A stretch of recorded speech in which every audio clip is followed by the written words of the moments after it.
In this video, we're going to cover the properties of solids, liquids and gases, and the three different types of bonding and the different types of atoms which can be found in each of those types of bonding. There are 4 states of matter you need to know about. Solid, which can be represented by an S in brackets. Liquid, which can be represented by an L in brackets. Gas, which can be represented by a G in brackets. And aqueous, which can be represented by an AQ in brackets. Aqueous means a substance has been dissolved in water. So for example, if you were to put a spoonful of sugar into a cup of tea, the sugar would dissolve, so we would say the sugar is aqueous. We wouldn't say the sugar is liquid because the sugar hasn't been melted. So when a substance is dissolved in water, we can say that substance is aqueous. We're now going to look at the properties of a solid.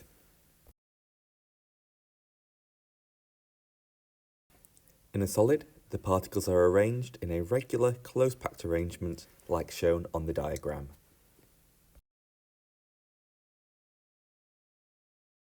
Solids have strong forces of attraction between the particles, and those particles are in a fixed position. They can't move freely. We call this structure a lattice structure. Solids have a fixed shape and a fixed volume. This means they do not flow.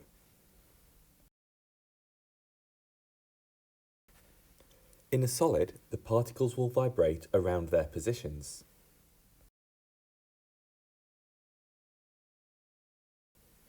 An increase in temperature will cause the particles to vibrate more.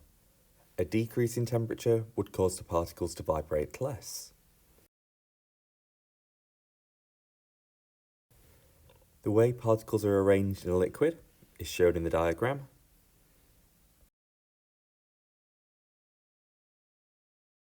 And liquids have weak forces of attraction between the particles.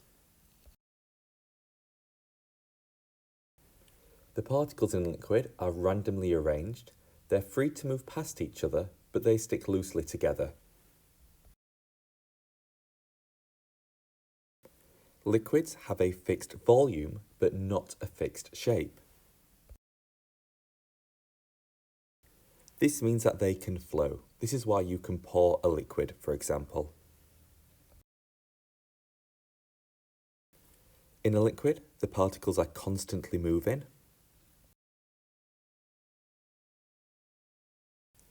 And an increase in temperature will cause the particles to move faster. A decrease in temperature will cause the particles to move slower.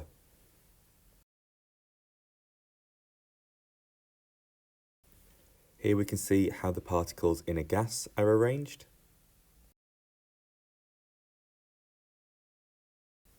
And there are very weak forces of attraction between the particles in a gas. The particles are constantly moving around randomly.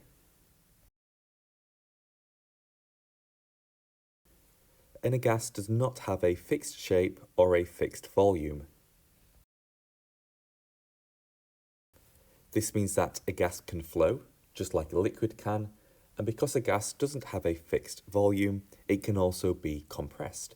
For example, when you pump air into a car tyre, you compress the air, so you change the volume that gas takes up. The particles in a gas are constantly moving.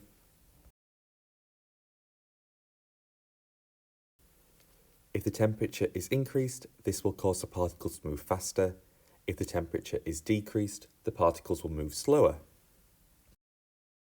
You need to be aware of the changes of state between solids, liquids, and gases.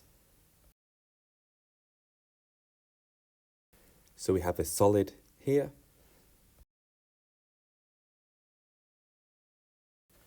a liquid here, and a gas here. When a solid is heated, the particles gain more energy, causing them to vibrate more. This weakens the forces of attraction which hold the particles together. At the melting point, the particles have enough energy to break free from their positions and they turn into a liquid. When a liquid is heated, the particles gain more energy, causing them to move faster. This weakens the forces of attraction which hold the particles together. At the boiling point, the particles have enough energy to overcome the forces between them and they turn into a gas. When a gas cools, the particles no longer have the energy to overcome the forces of attraction between them.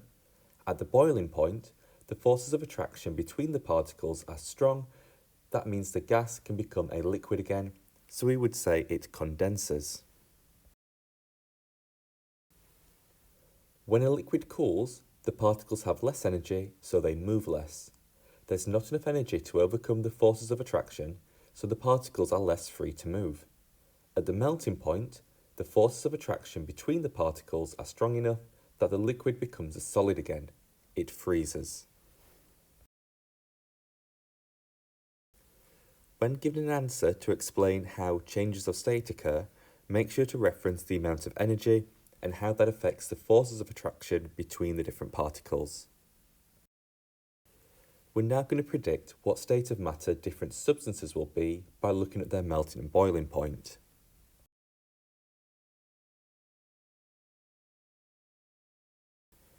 In this table, we've got three substances, A, B and C. A has got a melting point of 0 and a boiling point of 100. B has got a melting point of -37 and a boiling point of 120. C has got a melting point of -115 and a boiling point of -26. We're going to look at 4 different temperatures and predict the states of matter of A, B and C at each of these different temperatures. So at 50 degrees, A would be a liquid as the temperature is between its melting and boiling point. B would also be a liquid as the temperature is between its melting and boiling point. And C would be a gas as the temperature is above the boiling point. At 110 degrees, A would be a gas because the temperature is above its boiling point. B would be a liquid because the temperature is between its melting point and boiling point, and C would be a gas as the temperature is above its boiling point. At -20, A would be a solid as the temperature is below its melting point.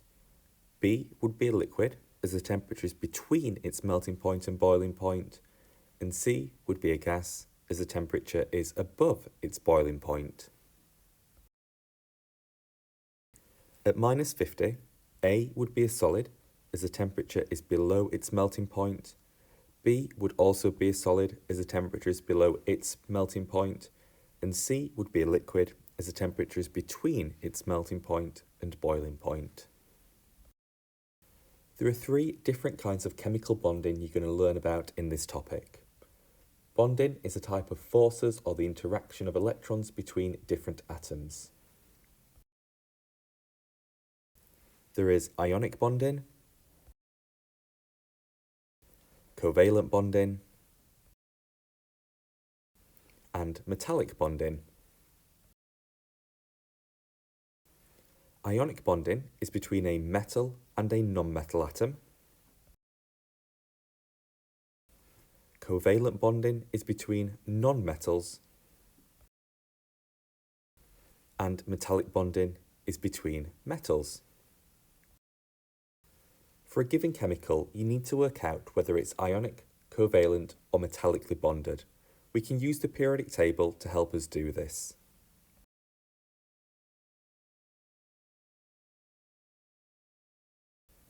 Metals on the periodic table are found on the left and on the middle.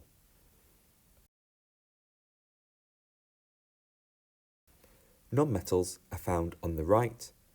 Hydrogen is also a non-metal, even though it hovers over the middle of the periodic table. So for example, if we need to determine what kind of bonding was present in lithium chloride, we'd look at each atom and work out whether it was a metal or a non-metal. Lithium, found here in the periodic table, is a metal, and chlorine, found here in the periodic table, is a non-metal. Therefore, lithium chloride is ionically bonded as it's made up of a metal and a non-metal. If we're looking at ammonia, NH3, nitrogen is a non-metal, found here in the periodic table. Hydrogen is also a non-metal, found here in the periodic table. Therefore, ammonia is held together by covalent bonds, as it's two or more non-metals. If we look at iron by itself, iron is a metal, found here in the periodic table. Therefore, as iron is just a metal, it is metallically bonded.